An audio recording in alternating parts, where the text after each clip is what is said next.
What's the meaning of besought?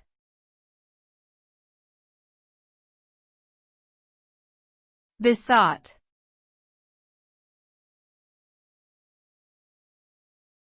Besought.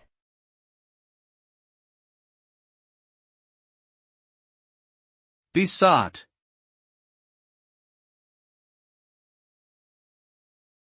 Besought.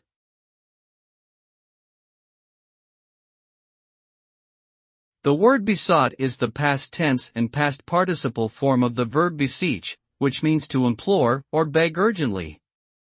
It is a formal and archaic term that is not commonly used in modern spoken English. The word is often used in literature or poetry, especially in religious or romantic contexts. For example, one might say he besought her for forgiveness or she besought the heavens for guidance. The word conveys a sense of desperation or earnestness in the request being made and implies a level of humility in the person making the plea.